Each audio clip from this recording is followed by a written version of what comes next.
Hamad Medical Corporation in Doha. He did then his fellowship in male infertility at McGill University in Canada. We welcome Dr. Ahmed. Assalamu alaikum. Well, I would like to start by thanking the organizing committee for the invitation.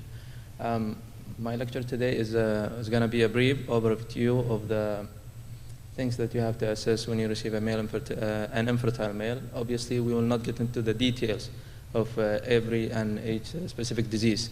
This is just a broad overview. I hope by the end of today's lecture, I can convince our colleagues from Gynae, if we have any here, that we do and can assess male infertility and help them in a better way than just vitamins.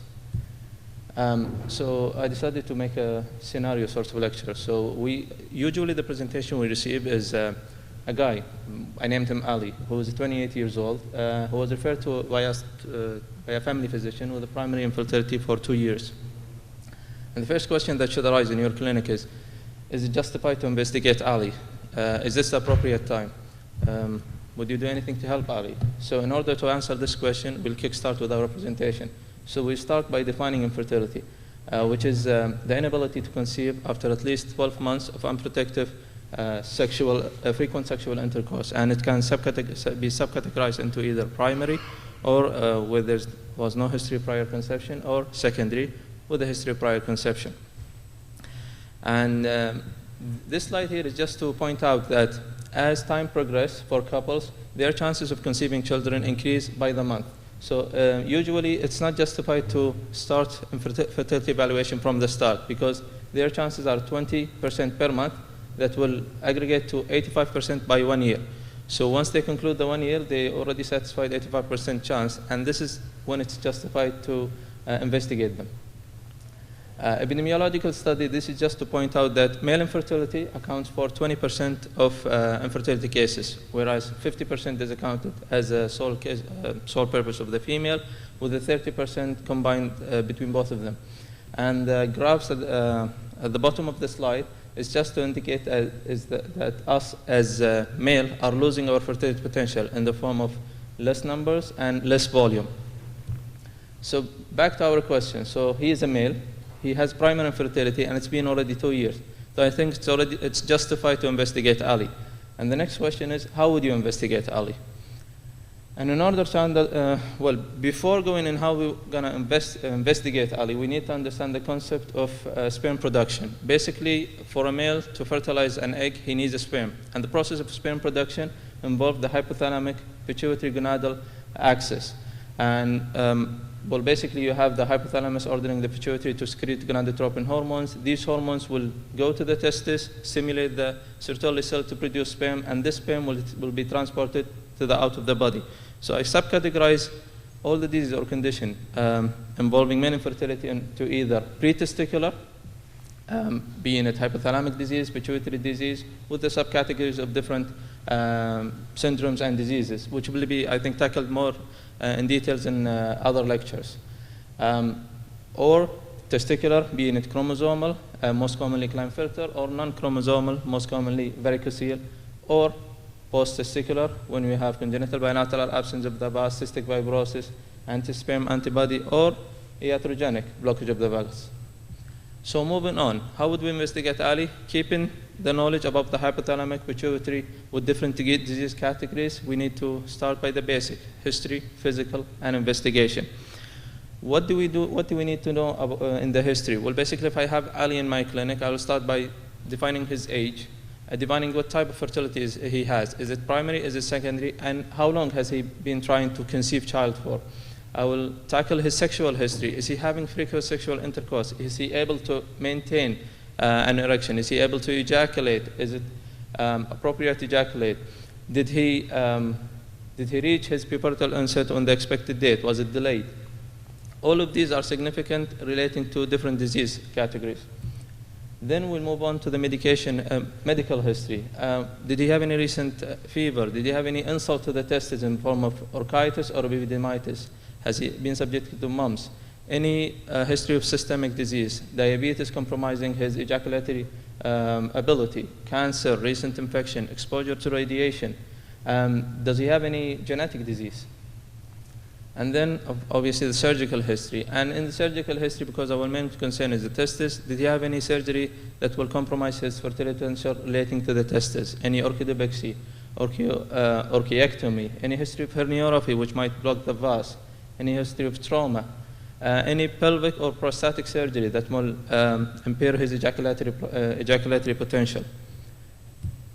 Well, in relation to the female, my message here is, as much as I would like the gynae to respect our male infertility assessment, usually I will address this by asking the guy, how old is your wife? Does she have regular menses? And has she been cleared by gynae? And that's it, period.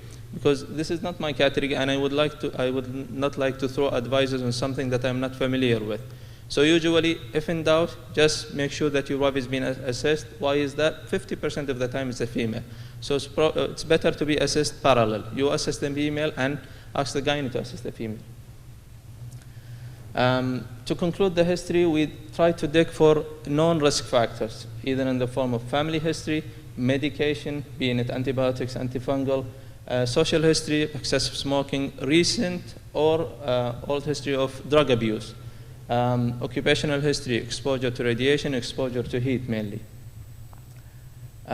Once we conclude the history, we move to the physical examination. And usually it's our assessment is focused examination unless otherwise indicated. So if we suspect a genetic disease, we might do a proper full examination. Otherwise, we'll directly tackle the testis. And in this, we need to establish, does he have the normal size of testis? Because the testis is basically the factor for sperm production. So is this a good sized testis? Do you expect this testis to produce sperms properly? Is it of normal consistency, soft or normal consistency? Then we'll move on to assess the epididymis. Does he have any engorgement of the epididymis? Is it flat? Is it inflamed? Is it tender? Etc.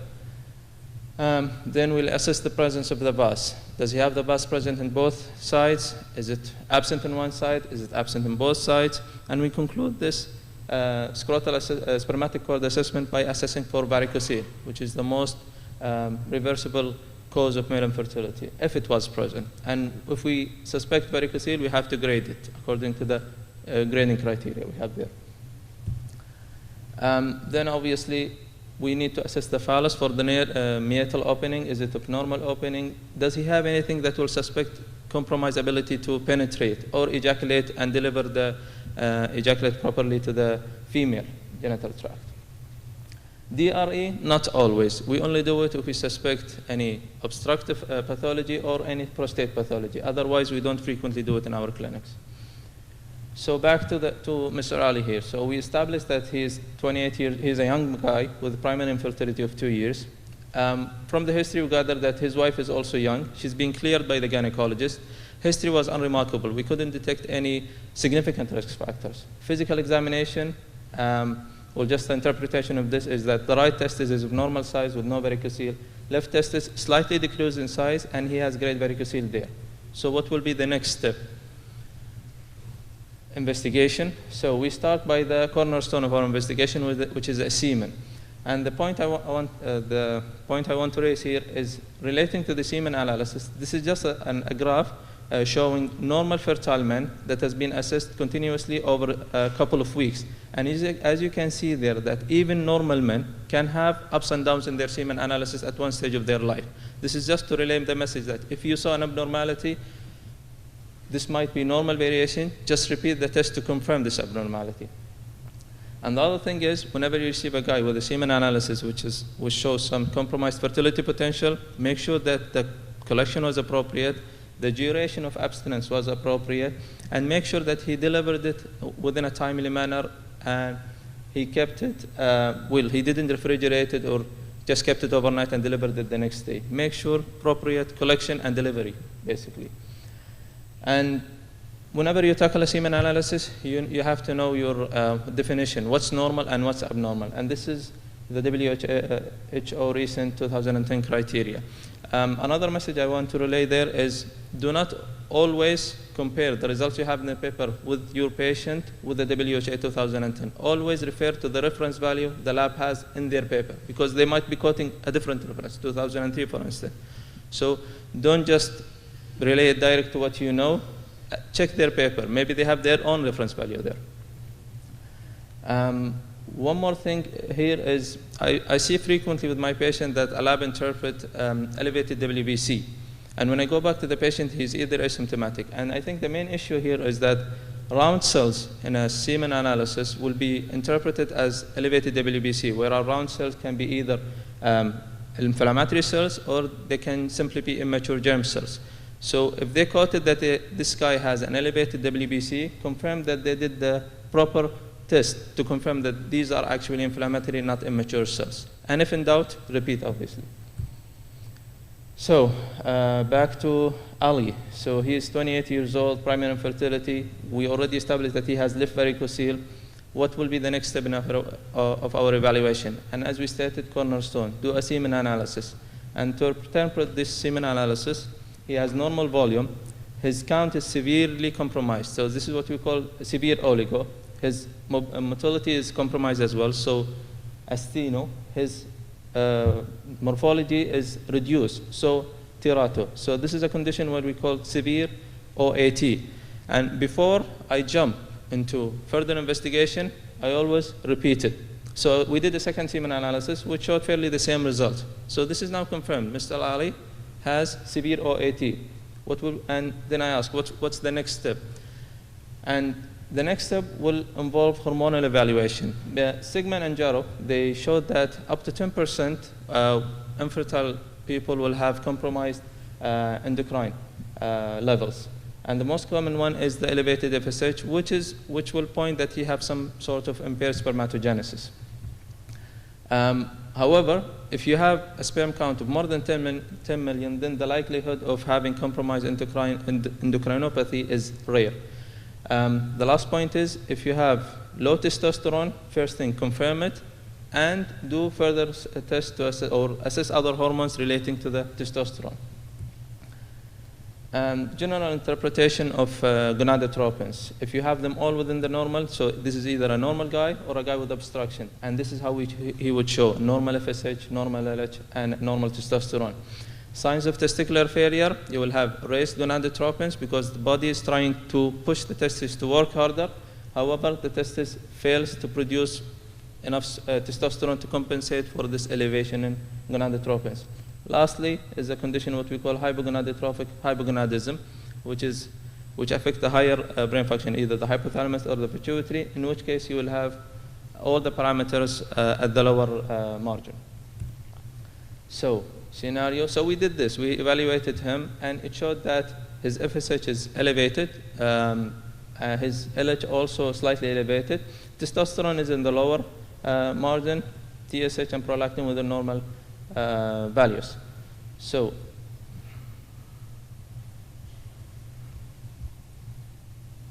okay, so we already know that he has severe OAT and he has left varicocele. What are the possible diagnoses? What caused his condition?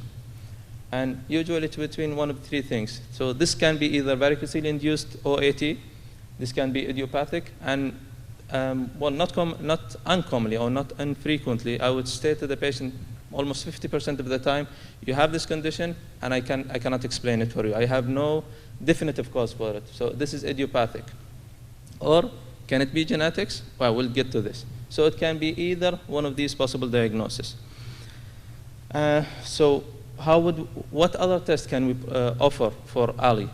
To tackle this, we have to have a broad spectrum. So chromosomal studies. Usually, these are indicated in case of severe OAT or azoospermia.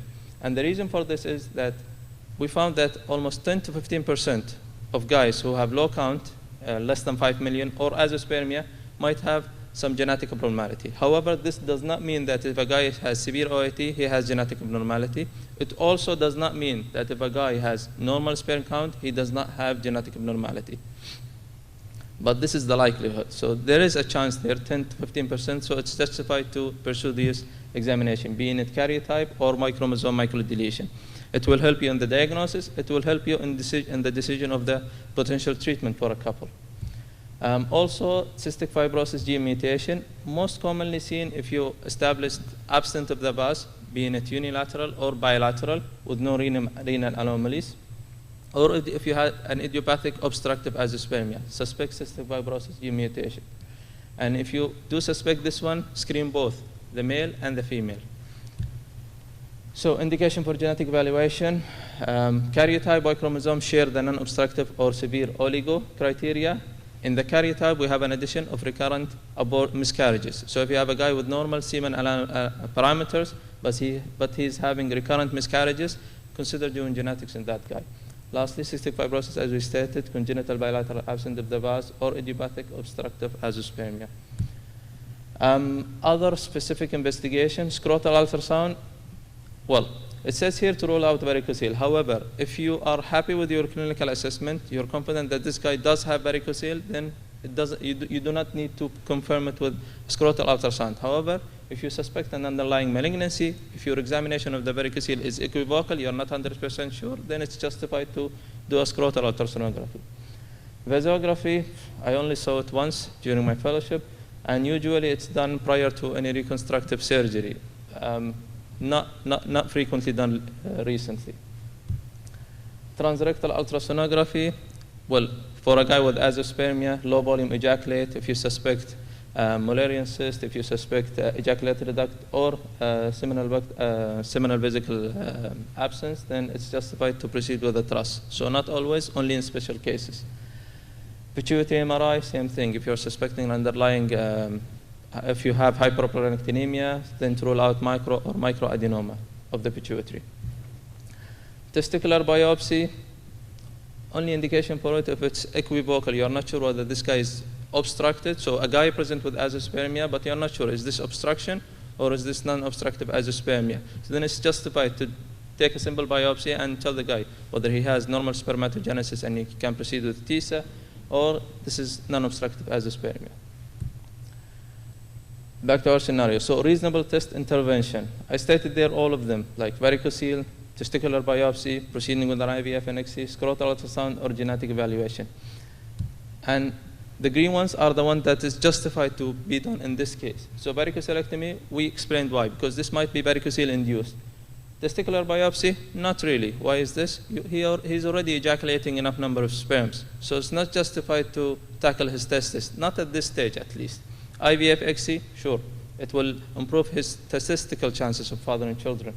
Scrotal ultrasonography, no. Why is that? It's already grade 3 and you're happy with the clinical examination, no need to proceed with an ultrasound. Genetic evaluation, yes, specifically karyotype and Y chromosome microdeletion. Last part of my lecture today is to tackle the specialized sperm function test, of which I just stated a few of them: anti-sperm antibody, viability, reactive oxygen species, chromatin DNA integrity. And I just want to take 2 minutes to stress on the sperm DNA fragmentation test. I believe this is a promising test. However, it's not in the guideline yet. And the reason for this is that there is some conflict results there. And different issues. Before I tackle the issues, we need to understand what's DNA fragmentation. So basically, the basic function of the sperm is to deliver the genetic material from the male to the egg or to the female. And in order to deliver it appropriately, it needs to be condensated. The chromatin needs to be condensated. It needs to be stable until it reaches the female. They've noticed, some research noted that the sperm DNA integrity of infertile men has been compromised, or it's elevated, so they have more DNA damage in comparison to the normal fertile men.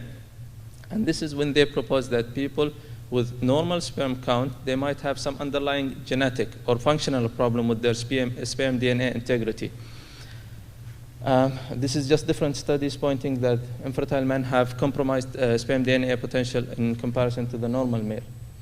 And these 3 slides, I just want to point out that you have different tests to assess for sperm DNA fragmentation. And this is the main problem with it, is that different labs have different values, different centers have different reference values. So if you are assessing for sperm DNA fragmentation, when would you say that this is an abnormal value? When would you say that this is a normal value?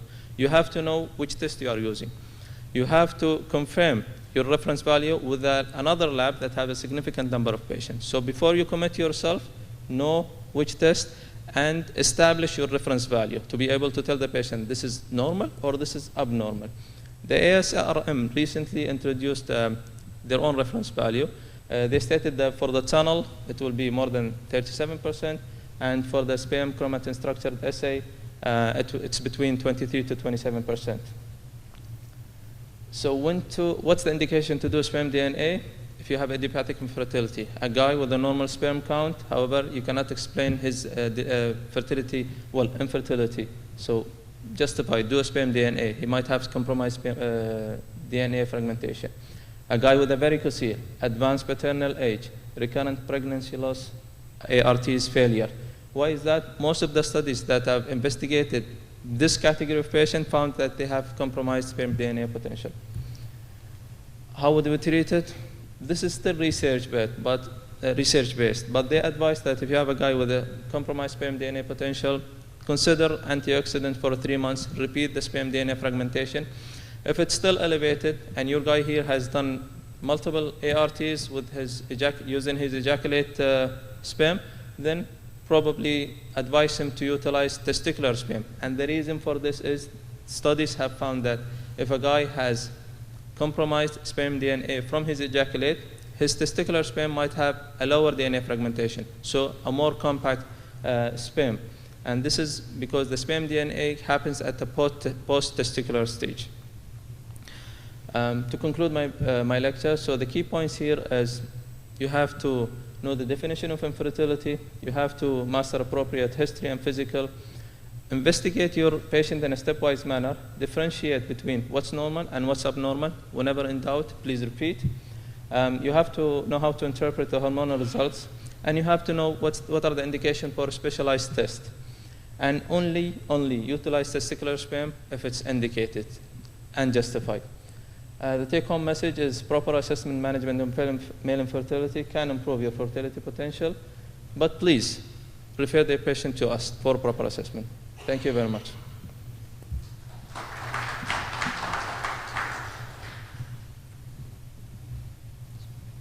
Thank you very much, Dr. Ahmed. Good morning, everybody. Our next speaker is Dr. Rupin Shah. Dr. Rupin Shah is an andrologist, consultant andrologist, and a specialist in microsurgery, testicular sperm retrieval. Basically has a wide experience and academic experience. He wrote many chapters and textbook. He awarded many, he get many awards in India, and basically he is a specialist in reconstructive surgery. He visited many IVF centers in India. He worked in Lilati Hospital in Bombay. He's going to entertain us for the next 20 minutes in his lecture, Unconsummated Marriage. Welcome, Dr. Shah. Thank you. Morning, Chairman, ladies and gentlemen. It's a pleasure to be here. Thank you for the invitation. And lecturing in this beautiful ship, I'm sure it'll all be smooth sailing. Just 2 days before I came here, a young man came to me. He'd been married 3 years. His wife has now filed for divorce, and he came just to know what his future would be. In future, would he be able to get married or not? And his story, unfortunately, is typical of a lot of young men we see.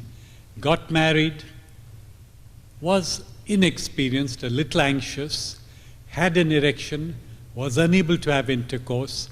This went on for a month. He then went to a urologist, and most urologists will ask for a serum testosterone. And in many of these young, anxious men, the testosterone is borderline. So for the next 2 months, he was given testosterone, which of course did not help him because that was not the cause of the problem. He went back to the urologist who said, okay, now take Cialis 5 mg daily and come back after another 2 months. So he had testosterone and Cialis, and of course, he was so anxious that the 5 milligrams Cialis had no benefit. He waited a little longer, went to another urologist who then did a penile color Doppler, and which, like so many of the Dopplers I see, was done incorrectly.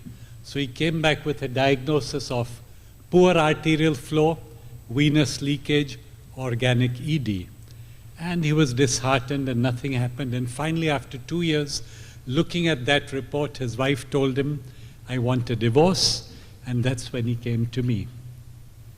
We injected him intrapenal with just 0.15 ml of a papaverine chlorpromazine mixture. That's a tiny dose.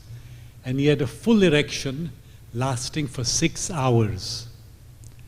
When he came back the next morning, he had kind of tears in his eyes. He knew, of course, with a 6-hour erection that there was nothing wrong with him. He says, "Doc, I wish somebody had given me this injection 3 years ago. My marriage would have been saved. My life would have been different." Unconsummated marriages are very common in our region. From Iran, one studied 200 cases. From Turkey, 450 cases. In a psychiatric clinic in an Arabic setting, 80% of the sexual consultations were for unconsummated marriage, and this is just one of many studies from India showing the same.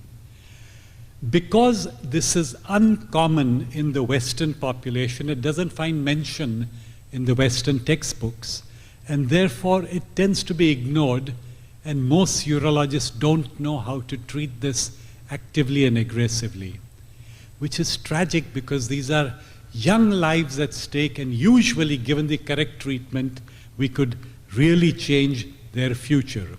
So in 15 minutes, I'm going to kind of give you an overview of unconsummated marriage, but focus on what the urologist has to do actively so as to help them. So first of all, what causes this? If we go back to the studies, the group from Iran found that here were young couples, lot of social pressure, relatives waiting to see what happened. They have to perform, the man under a lot of pressure, erectile dysfunction or premature ejaculation. The study from Turkey instead found that vaginismus was the commonest cause. And in India also, I usually see vaginismus as the primary cause, which then leads to erectile dysfunction. So when we look at unconsummated marriage, we have this complex of a young couple, not sexually educated, inexperienced, with all the social pressures, often uncomfortable with each other. And then there's a whole series of male factors and female factors complicating the issues. What are the potential male factors contributing to the unconsummated marriage?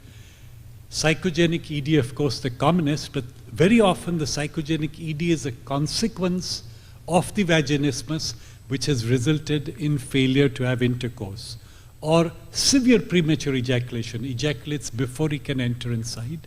But every once in a while we have organic problems in uncircumcised men, sometimes a painful foreskin, sometimes severe penile curvature. This was a study from Egypt, 24 cases of unconsummated marriage where the penis was curved severely, and after the penis was straightened, the marriage could be consummated. And of course, some men have primary venous leak, and that can result in erectile dysfunction and failure to consummate the marriage.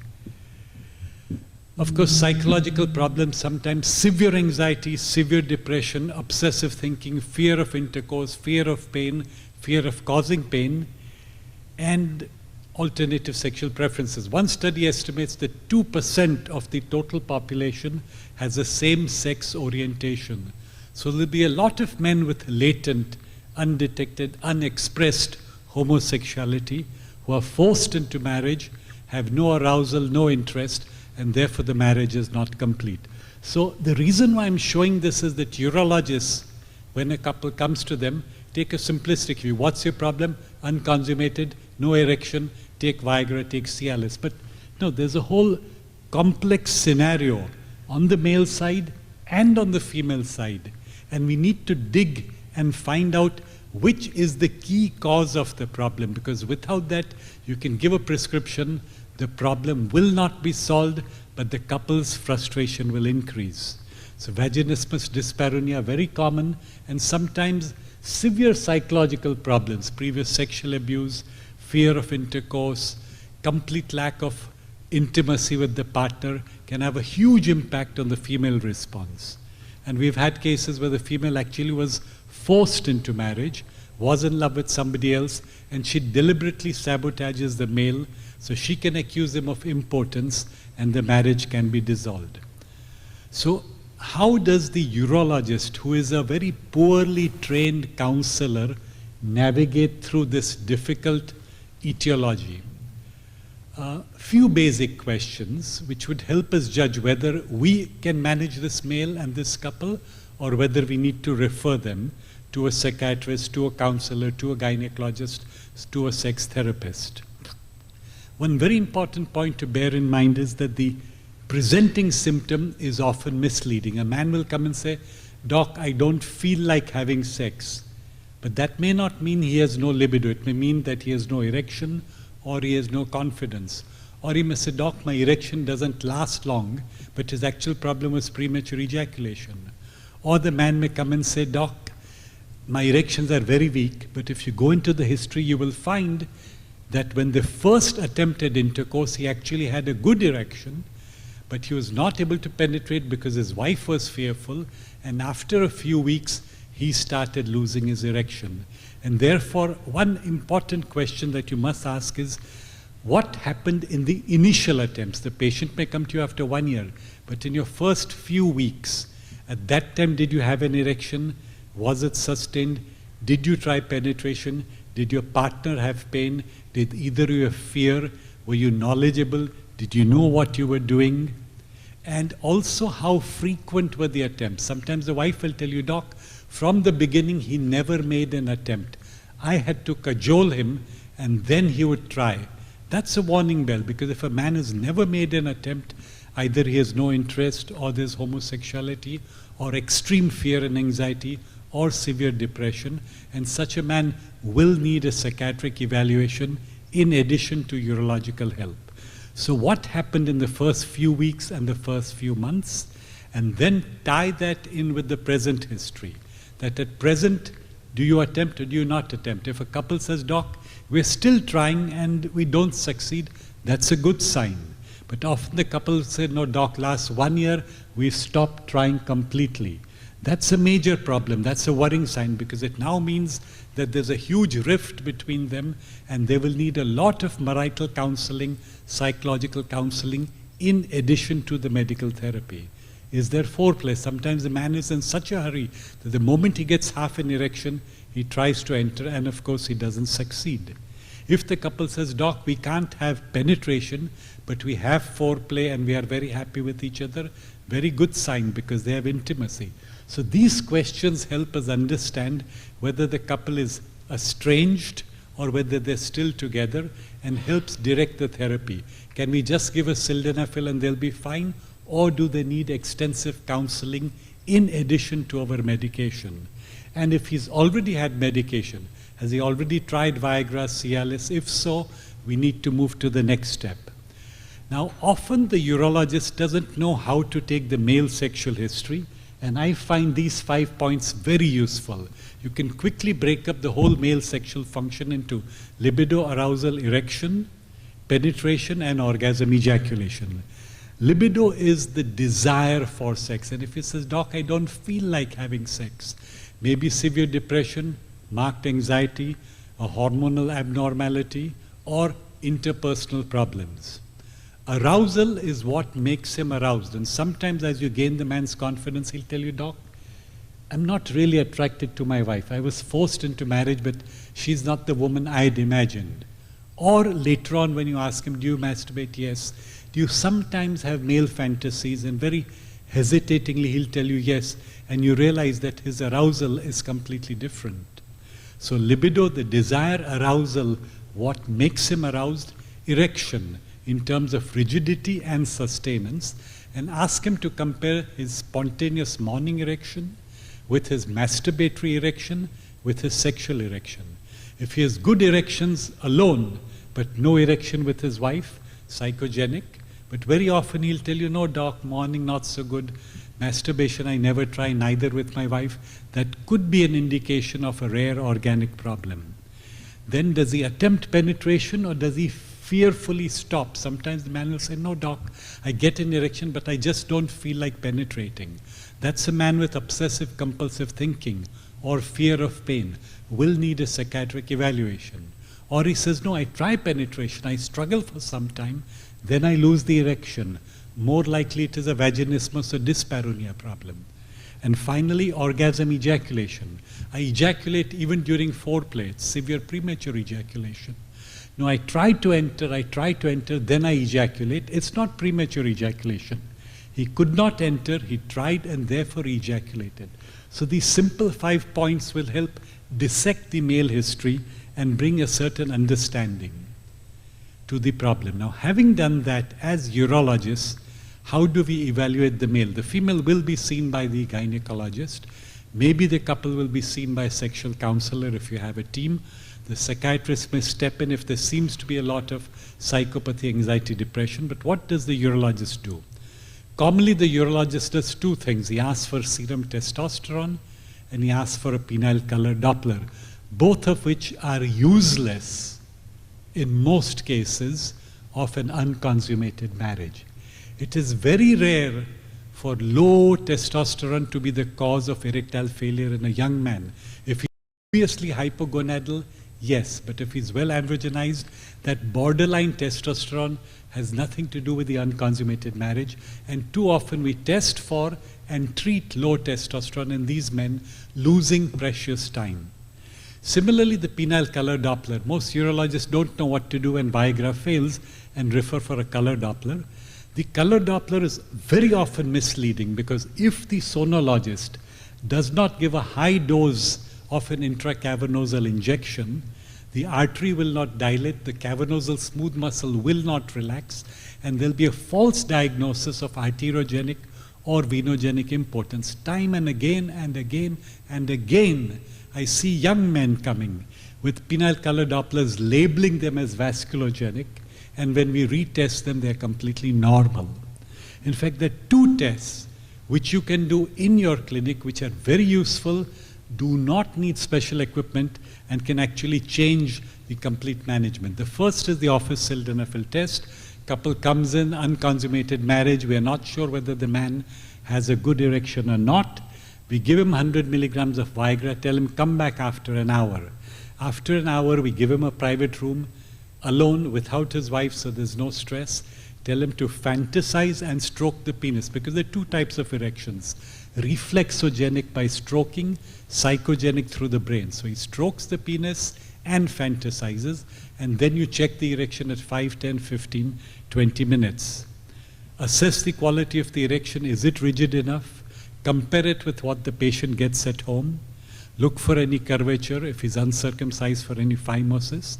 And if he has a full sustained erection in the absence of any medical history, that alone is enough to reassure you and reassure the patient. And often with his permission, I will call the wife in and show her and reassure the wife that he is normal. You have a problem, but it is easily solvable once we find out what is the technical difficulty you're facing. If he fails to respond, that does not mean it is an organic problem. 30% of men with no physical defect but severe anxiety will not respond to Viagra. So a positive response is very useful, but a negative response does not rule in favor of organicity. So if sildenafil test fails, then we do the intracavernosal injection. Now this is where urologists often hesitate, and this is where urologists fail. But this is your major contribution, because a lot of these young anxious men will fail sildenafil, but will respond to an intrapenile injection of a vasodilator. Now, which of these agents should you use? Never use pure papaverine. Pure papaverine is not reliable in the face of severe anxiety. Either use PGE1. I use a bimix of papaverine phentolamine or papaverine chlorpromazine, which is equi-effective as PGE1, a lot less expensive and easy to dispense to the patient. So this is how we prepare it. 4 ml of papaverine, 1.15 ml of chlorpromazine, and in the preparation that I get, this will produce a stock solution in which 1 ml will contain 30 milligrams papaverine and 1 milligram chlorpromazine, or you could have phentolamine. This is a highly potent mixture, and the starting dose of that is only 0.1 ml. You could add PG1 to make it into a trimix, but we usually start with the bimix, only 0.1 to 0.2 ml of the bimix. inject the patient, again he fantasizes, stimulates, and we check at 5, 10, 20 minutes. If he gets a good full erection at that low dose, again in the absence of any medical problem, it is clear-cut evidence that the problem is purely psychogenic. We reassure the patient and we plan to teach him self-injection so that he can use that at home. Sometimes if there's high anxiety, he will not respond. We'll call him back for 0.3 ml, 0.5 ml, 1 ml, and if he doesn't respond to any of that, we will inject 1 ml of the trimix. If he fails to respond to 1 ml of the trimix, that is a strong indicator of a vascular problem, and only those patients go for a penile color Doppler in preparation for probable surgery. So, how do we jump to therapy? I'm giving you practical points which I found in my experience that urologists don't implement but need to implement to help these couples. So first of all, through the history, if you find that there are severe psychosocial marital issues, anxiety, depression, lot of quarrels, they're fighting with each other, families are sitting behind them, or the wife has no interest, husband has no interest, or the man has obsessive thoughts, doc, my penis is small, I can't touch it, I'm afraid of pain. Or if you pick up a hint of alternative sexual preferences, that's not within the urologist's skill to deal with. Take the help of a counselor, psychiatrist, sex therapist. If, however, the couple seems stable, cooperative, loving, but they're not able to succeed, this is where you can step in using the 3-step therapy. And the first is to look for, and if it is present, treat vaginismus, either through your counseling or with the help of the dilatation. So any of these methods will work. I often ask the wife, will you self-dilate? And depending on her level of confidence, she may say yes, in which case she will either use her fingers or vaginal dilators, which are easily available. Sometimes she'll say, no doc, I don't want to do, but my husband will do it.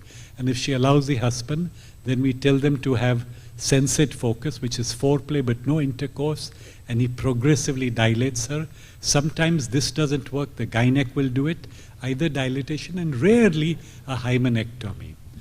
After the vaginismus is taken care of, they will attempt intercourse. Before that, we will give them sexual guidance, the correct position, the correct technique, how to go about it, use a lubricant initially so that it goes in easily, and we will support the man's erection, even if he's normal, because very often the anxiety of the situation will prevent a full erection.